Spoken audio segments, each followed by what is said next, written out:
सुत वनितादि, सुत कहते हैं पुत्र को, वनिता कहते हैं स्त्री को। ना कर नेह सभी से, इनके झूठे प्यार के चक्कर में तू पागल मत हो।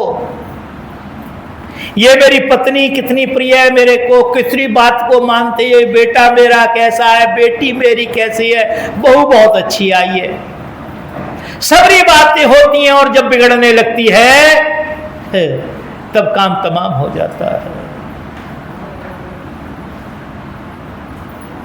सुतवरता आदि ये जितने भी हैं, पुत्र पुत्र आदि, ठीक है ये बच्चे हैं, हमारा इनसे संबंध है, शरीर का संबंध है, आत्मा का कोई संबंध नहीं इनसे।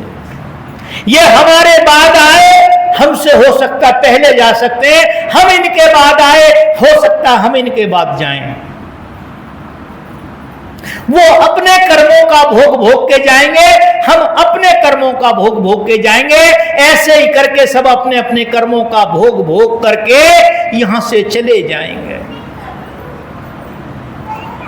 तीसरी पीढ़ी का किसी को नाम याद है? कोई याद करता है किसी को? जिन मकानों को आपने बनाया, जिनके आगे नेम प्लेट आपने लगाई है बड़ी चमकीली, उस नेम प्लेट को आपका पोता ही तोड़वाएगा।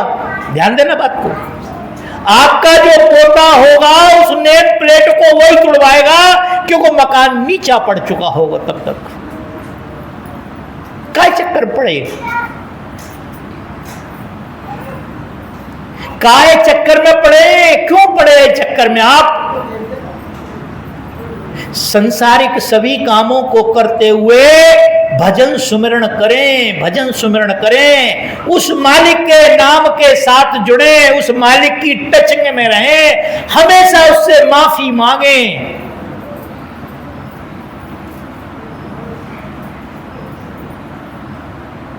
क्या? उससे माफी मांगे हमेशा।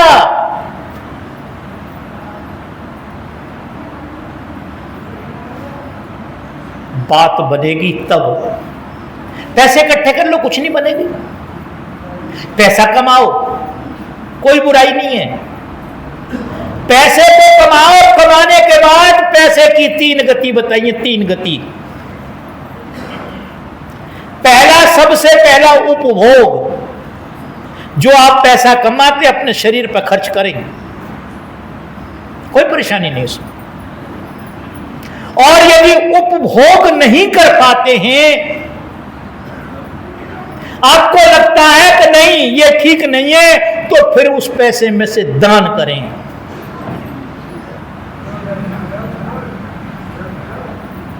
जिस प्रकार से हलवाई चीनी को गलाता है, घोलता है, सब काम करता है और दूध डाल करके उसकी गंदगी को बाहर निकाल के फेंक देता है, इसी प्रकार से जो पैसा हम नीति से अनीति से कैसे कमाते हैं हमें नहीं मालूम है, दान करने के बाद वो पैसा शुद्ध हो जाता है।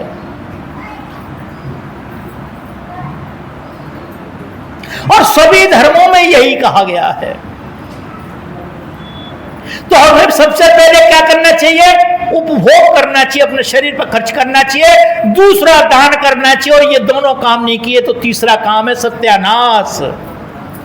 आपकी संतानें आपके सामने आपकी संपत्ति को खत्म कर देंगे और आप कुछ नहीं कर पाएंगे, बैठे बैठे आप देखते रहेंगे। क्या करेंगे? आप देखते रहेंगे। तो हमें इनके ऊपर बेटे हैं, बेटी हैं, सबकी परवरिश करनी चाहिए, मगर ये नहीं मानना चाहिए कि नहीं, 2 शरीर 1 प्राण है। क्या है? कई लोग तो ऐसा भी कहते हैं, ये मेरा जो बेटा है ना, गुरुजी आपको लगता है ऐसा?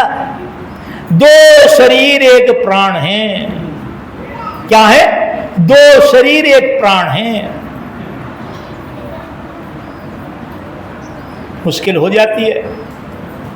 खैर, तो कह रहे हैं कि अंत तो तजेंगे पामर, पामर माने होता पागल। अंत में तुझे छोड़ देंगे ये सब। जैसे तांगे का घोड़ा होता है, उसे जोतने के बाद उसे छोड़ दिया जाता है, उसने के घुटने फुटने सब छिल जाते हैं, उसे छोड़ दिया जाता है। इसी प्रकार से हमको छोड़ दिया जाएगा।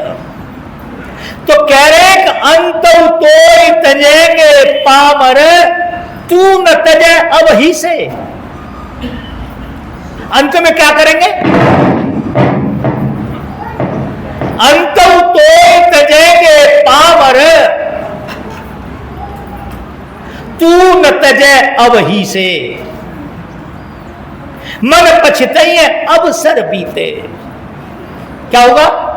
मन पछताइए अवसर बीते। कई लोग, मैंने सुना है, कई लोग कहते हैं साधु महात्मा बहकाते हैं लोगों को। साधु महात्मा क्या करते हैं? बहकाते हैं। चलो ये बात आपकी ठीक भी हो सकती है, बहकाते भी हैं। पर मेरी एक बात समझ में नहीं आया, आपका तो 5, 7, 8 आदमी का परिवार होता है, ज्यादा से ज्यादा 10 आदमी होते हैं परिवार में, आप तो किसी को नहीं बहका पाए। संत तो लाखों को बहका देते, हजारों को बहका देते हैं, और बहका हुआ आदमी जल्दी से उसकी अकल में आ जाती है। आप लोग ये आश्रम को बने 24-25 साल होने जा रहे हैं और बारंबार आ रहे हैं, साल में 3 सत्संग होते हैं, बारंबार आ रहे हैं, आप बहके हुए आ रहे हैं आप। और यहां तो कुछ नहीं, लाखों आदमी जाते हैं, कई कई करोड़ आदमी इकट्ठे होते हैं। देखें आप, कई करोड़ आदमी इकट्ठे होने पे कहीं धक्का नहीं, मुक्की नहीं, हजार लाख करोड़ों आदमी के लिए कितनी टॉयलेट बनानी पड़ती होंगी, कितनी व्यवस्था करनी पड़ती होगी उनको। सारी व्यवस्था सुचारू तरह से चलती है, भोजन की, प्रसाद की, सब व्यवस्थाएं कौन करता है? सेवादार करते हैं। उन्हीं को देख के लोग कहते हैं बहका दिए ही है। बहका नहीं दिए, उनको समझा दिया गया है। यहां सेवा कर लो, गुरुओं की डांट खा लो, गुरुओं की डांट खा लो, फटकार खा लो, सेवा कर लो। किसकी? परमेश्वर की। किसकी? मालिक की। इन्हीं सब के अंदर मालिक बैठा हुआ है, इन्हीं सभी के अंदर बैठा हुआ है। हम, वो बात रह गई थी मूर्ति वाली।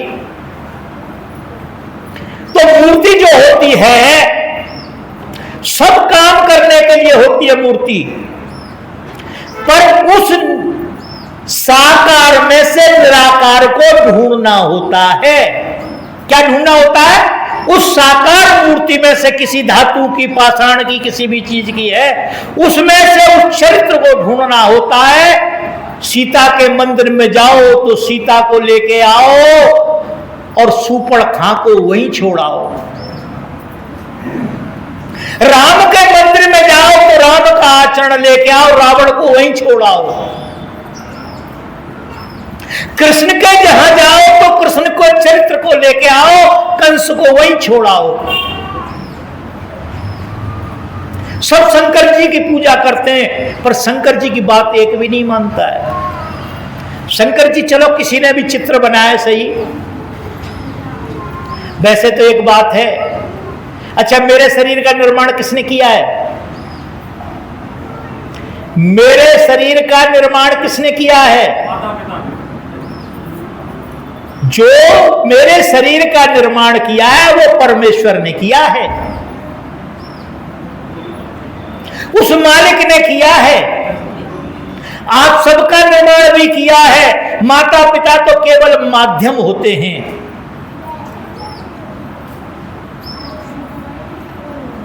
मन का निर्माण किसने किया? उस परमेश्वर ने। क्या ये जो परमात्मा के द्वारा निर्मित मन है, क्या ये परमात्मा का निर्माण कर सकता है? क्या ऐसी इसमें कला है कि यह परमात्मा का निर्माण कर दे? महापुरुषों ने, सबसे पहले हमारे संतों को परमात्मा माना जाता था। मगर क्या होता है कि हाड़ मांस का शरीर है, इसमें कहीं ना कहीं कोई ना कोई विकार आ जाता है। फिर सब महापुरुषों ने विचार किया कि इनमें तो विकार आने लगा, क्या करें। तो उन्होंने कहा कि संत महापुरुषों के चित्र बना के रख दिए जाए, उनके अंदर कोई भी दुर्गुण नहीं आएगा। उस दिन से ये प्रतिमाएं चालू हो गई कि अगर राम का, कृष्ण का, संत का, कबीर का, नानक का, पलटू का, दादू का इनके चित्र रखे जाएंगे तो इनका चरित्र जो है पूरे संसार में फैलता रहेगा, और जहां चरित्र फैलता रहेगा तो राम के चरित्र में रावण की एंट्री नहीं होगी। मगर हम करते क्या है, हम उस बात को समझते ही नहीं है। पता लगा एक मंदिर है, उसमें 35 देवता रख रखे हैं, इधर हनुमान रखा है, इधर काली खड़ी है। काली कह रही है मुर्गा ला, हनुमान कर रहा है इधर पर ले मत आना, नहीं मार दूंगा गदा से, क्योंकि वो तो शाकाहारी है। और देवी कौन है आपकी? मांसाहारी। अच्छा, ये जितनी माताएं बैठी हैं, हाथ खड़े करो, अपने अपने बेटे को काट सकती है कोई? काट दोगे? तो हाथ क्यों खड़े कर रहे हो फिर? मैं ये कह रहा हूं, कोई मां ऐसी है जो अपने बेटे को काट दे या विचार भी ले आए,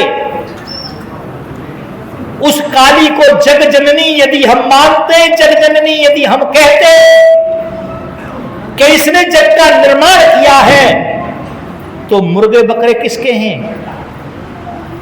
मुर्गे बकरों का निर्माण किसने किया है? मुर्गे और बकरों का भी निर्माण उसे नहीं किया है, और वो भी उनकी भी मां है, वो भी उसके बेटे हैं। क्या ऐसा हो सकता है? बदतमीज लोगों ने, स्वार्थी लोगों ने आपके मन मस्तिष्क में ये गंदी बातें बिठा दी,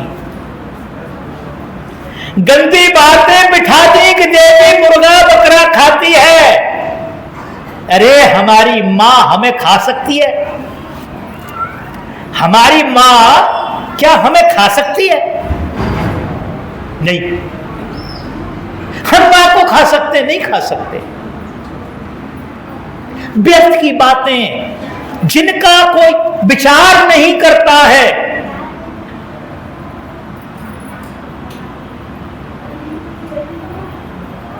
क्या नहीं करता है? कोई विचार नहीं करता है। तो कहते हैं कि अंतम तो तजेंगे पावर, तू न तजे अब ही से। चल पे आगे। अब ना थे राजू जारू जड़, अब ना थे राजू जारू जड़, त्याग दुरासा जीते, त्याग दुरासा जीते। बुझे न काम अग्नि तुलसी कहूँ, बुझे न काम अग्नि तुलसी कहूँ। विषय भोग बहु गीते, विषय भोग बहु गीते। मन पछतई है अवसर बीते, अब ना थई, अब ना थई अनुराग जागो जड़। अब ना थई अनुराग जाग जड़, त्याग दुरासा ही से।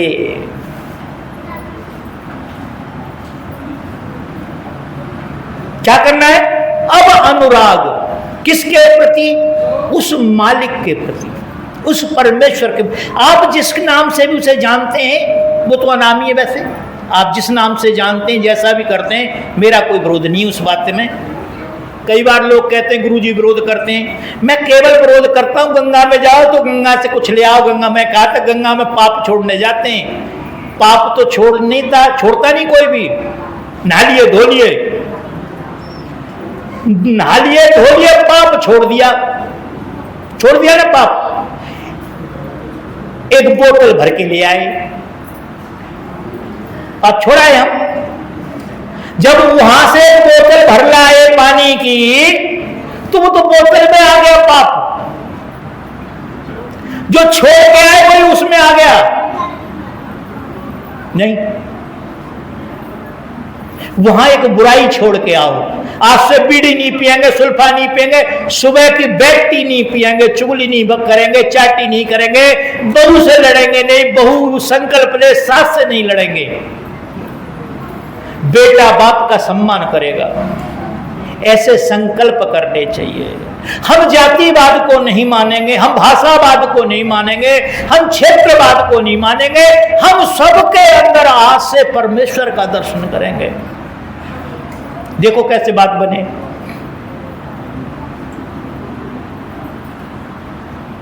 गंगा जी जाना सार्थक हो गया, किसी मंदिर में जाना सार्थक हो गया, पर है क्या? मंदिर में गए, कोई 1000-1500 रुपए की पोशाक चढ़ा गया, पंडित ने चढ़ा दी। हम गए, माताएं गई, इतना गुड़ चींटा की बराबर, इतना घी लगाया, इतना गुड़ लगाया और एक लोटा पानी फेंक दिया ऊपर से। अब भी तुझे ठंडा नमूनिया न हो तो फिर हमारा कोई फायदा नहीं। कितनी बुरी बात है। लोटा ले लिया, 2-3 बूंद दूध डालते हैं, उसमें खड़े हो जाते हैं, बात ज्यादा दूध न पड़ जाए, और भैंस वाले के सामने खड़े हो जाते हैं कि एक बूंद दूध ना जाए, वो पानी ना जाए इसमें। भैंस वाले के सामने खड़े हो जाते हैं, एक बूंद पानी ना जाए, और भगवान तुमने इतना बड़ा बेवकूफ समझ रखा है कि उसमें तीसरी बूंद अगर चली गई तो हालत खराब हो जाएगी। है? नहीं, दूध चढ़ाना है, दूध गिलास में लेके जाओ। मंदिर में मुतमल्ली बैठा है, पंडित बैठा है, उसको बड़े भाव से दो, पंडित जी ये दूध ले लो। वो चाय बना लेगा, पी लेगा, सारे काम कर लेगा, क्योंकि उसके पास कोई और साधन नहीं है। इसीलिए हम सीधा लेके जाते, ऋतुओं के फल लेके जाते थे, दूध लेके जाते थे, घी लेके जाते थे, गुड़ लेके जाते थे, जिससे उसकी जीविका चलती रहे। उसकी जीविका चलती रहेगी तो वो साफ सफाई वहां करता रहेगा, मक्खी नहीं बैठेगी। बात तो ये थी, पर अब तो 1500 रुपए की वो पोशाक चढ़ा के गया, घी और दूध लगा के, ऊपर से मारा पानी, 10-20 मक्खी, काम तमाम। कहां जा रहे हो? बोलो होली पूजने जा रहे हैं। कहां जा रहे हैं? होली पूजने। होली पूज के हमारा सत्यानाश हो जाता है। इससे तो यदि होली न पूजे तो ठीक रहेगा। क्या करते? पकवान मीठा फीटा लेके जाते, पानी लेके जाते, और पूजा है। आग लगाने से पहले उसके नीचे करोड़ों कीड़े मकोड़े होते हैं जो आग में जल जाते हैं। और ना तो आप एक काम करना, प्रैक्टिकल करके देखना, हटा के देखना उसको, उसके नीचे कीड़े मकोड़े इतने होंगे जिसका हिसाब नहीं। किसकी वजह से मरे भाई वो? अगर तुम होली को न पूछते, होली का तो अर्थ है होली सो होली। मेरी तुम्हारी लड़ाई साल भर में होली होली आ गई, खत्म हो गया मामला। रंगों में मिल गए, सारे रंग एक हो गए, कोई रंग अलग नहीं रहा, होली सो होली। पर अब क्या है कि होली सो होली बाकी बची है सो अब होगी। जो होली सो होली बकाया जो बची है अब होगी। किसी के बच्चे को नाली में घुसेड़ दिया, किसी को गटर में घुसेड़ दिया, किसी को गोली मार दी, किसी को दारू पिला दी, किसी को कुछ कर दिया, जो बकाया बची है वो अब होगी।